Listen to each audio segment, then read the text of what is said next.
Welcome to చిట్టి విశేషాలు. మన రాష్ట్రంలో ప్రసిద్ధ పుణ్యక్షేత్రాల్లో ఒకటైనటువంటి గండి క్షేత్రం శ్రీ వీరాంజనేయ స్వామి వారి ఆలయంలో అయితే మనం ఉన్నాము. పేచాచలం పర్వత శ్రేణి చివరి భాగాన రెండు కొండల మధ్య గండి పడినట్లుగా ఈ ప్రదేశం ఉండడం చేత ఈ ప్రదేశానికి గండి క్షేత్రం అనే పేరైతే వచ్చింది. గతంలో ఈ ప్రదేశాన్ని వాయుక్షేత్రం అని, వాయు తీర్థం అని పిలిచేవారు. త్రేతాయుగంలో శ్రీరాముడు స్వయంగా తన బాణపు కొసలతో రాతిపై ఆంజనేయ స్వామి వారి రూపాన్ని చిత్రించాడు. శ్రీరాముల వారు చిత్రించిన రూపాన్ని విగ్రహంగా మలచి ఆలయంలో ప్రతిష్ఠించడం జరిగింది. ఆ విగ్రహం భక్తుల చేత పూజలు అందుకుంటూ ఉంది.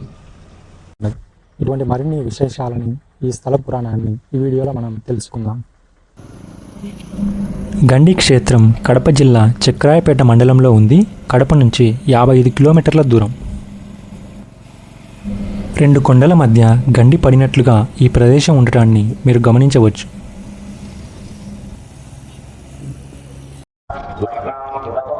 మీరు చూస్తున్న ఈ రహదారే వేంపల్లి నుండి రాయచోటికి వెళ్ళడానికి ప్రధాన రహదారి.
స్వామివారి దర్శనానికి వెళ్ళేటప్పుడు ఆలయ ఆవరణంలో భారీ ఆంజనేయ స్వామివారి విగ్రహాన్ని మనం చూడొచ్చు.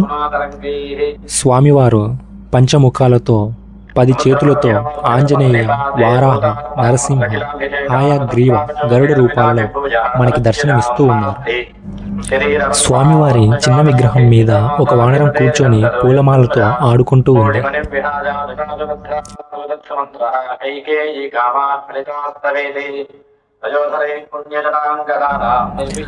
ఆలయ ఆవరణంలో ఎన్నో వానరాలు అటు ఇటు ఉల్లాసంగా సంచరిస్తూ ఉన్నాయి.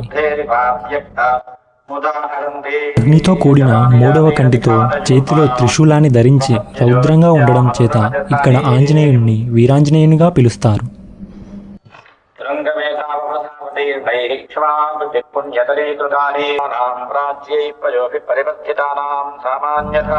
ఎదురుగా నిత్య అన్నదాన కేంద్రం, కళ్యాణకట్ట, భక్తులకు కావాల్సిన కాటేజీలు ఉన్నాయి.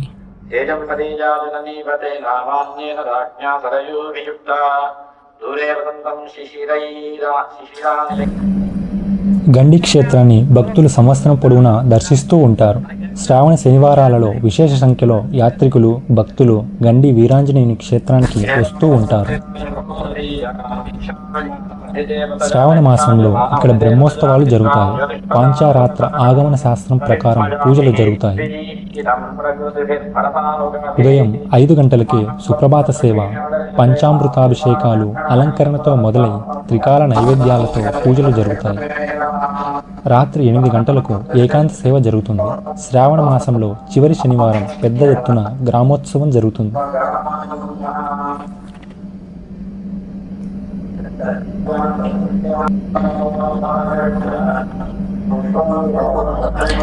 గడిచిన కొన్ని సంవత్సరాలుగా ఆలయ పునర్నిర్మాణ పనులు జరుగుతూ ఉన్నాయి.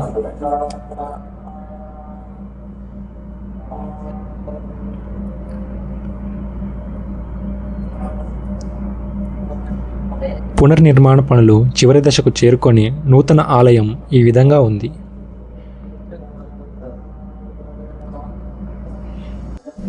ఈ సంవత్సరం మే నెల 13వ తారీఖున దేవస్థాన జీర్ణోద్ధారణ మరియు మహాకుంభాభిషేక మహోత్సవం ఈ ఆలయంలో నిర్వహించబడింది. ఇప్పుడు గండి క్షేత్రం చరిత్రని, స్థల పురాణాన్ని తెలుసుకుందాం.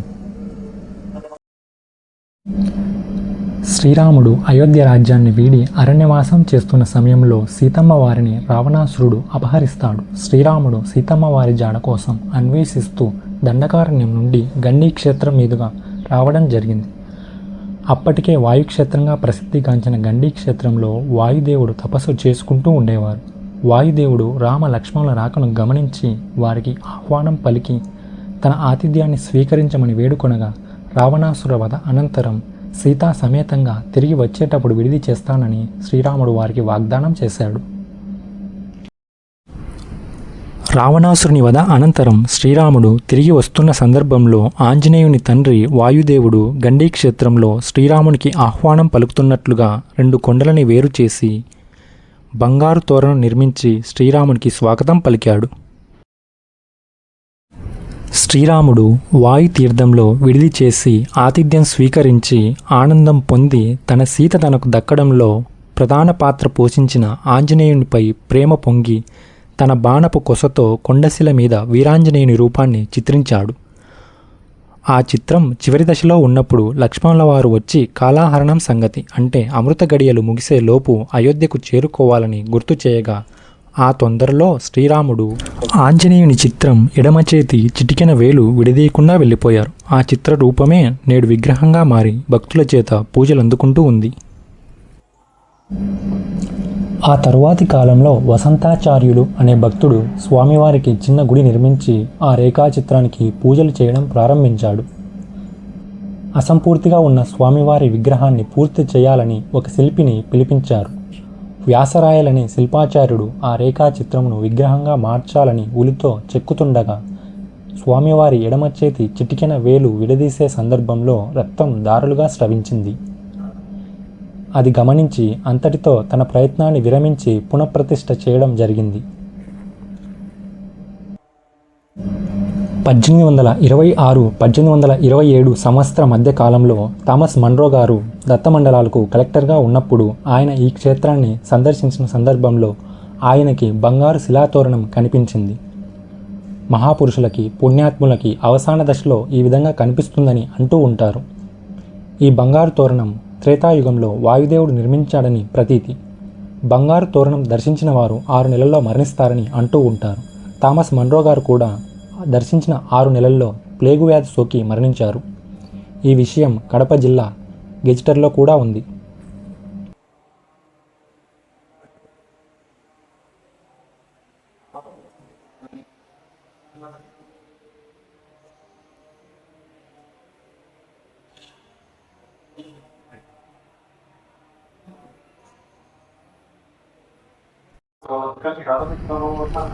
ఇది ఆలయంలోని స్వామివారి గర్భగుడి.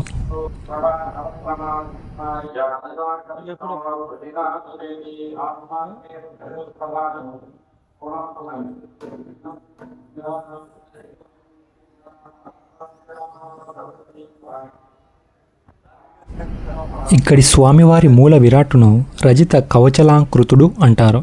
అంటే వెండితో స్వామివారిని కవచంలా అలంకరించబడ్డం చేత స్వామివారిని ఆ విధంగా పిలుస్తారు.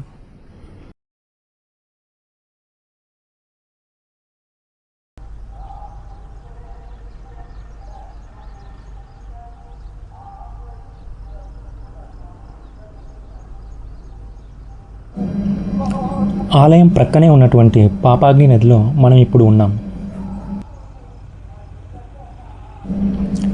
వేసవికాలం కావడం చేత నీరు లేక పాపాగ్ని నది ఈ విధంగా ఉంది.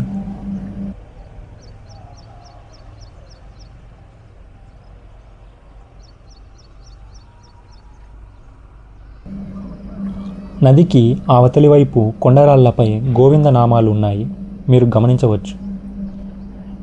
ఇలా నామాలు కొండపై చిత్రించినట్లయితే మంచి జరుగుతుందని, కోరిన కోరికలు నెరవేరుతాయని భక్తుల యొక్క నమ్మకం.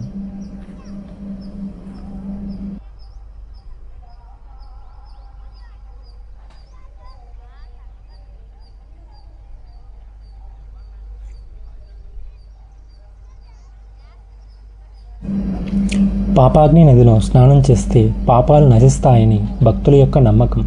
పురాణ కథనం ప్రకారం పూర్వం వేటకు వచ్చిన ఒక రాజు బాణం తగిలి చెంచు జాతికి చెందిన వ్యక్తి మరణిస్తాడు.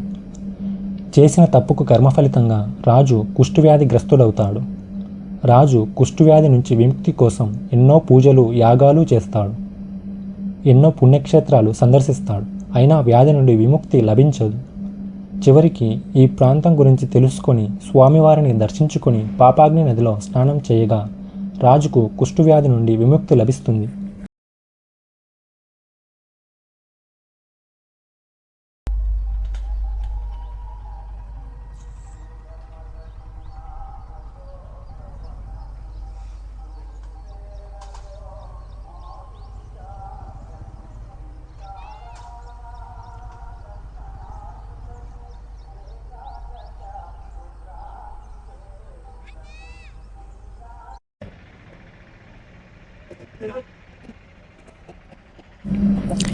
ఇది స్వామివారి ఆలయ ఆవరణంలో ఉన్నటువంటి గోశాల. గోశాలలో గోవులను సంరక్షిస్తూ వాటిని పోషిస్తూ ఉన్నారు.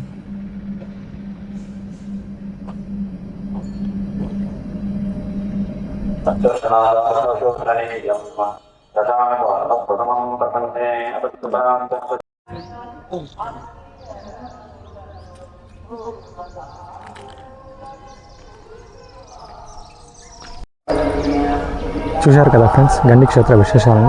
ఈ వీడియో మీకు నచ్చినట్లయితే తప్పకుండా లైక్ చేయండి, ఎక్కువ మందికి రీచ్ అవ్వడానికి అవకాశం ఉంటుంది. కొత్తగా పెట్టిన మన ఛానల్ని సబ్స్క్రైబ్ చేయండి. Thank you.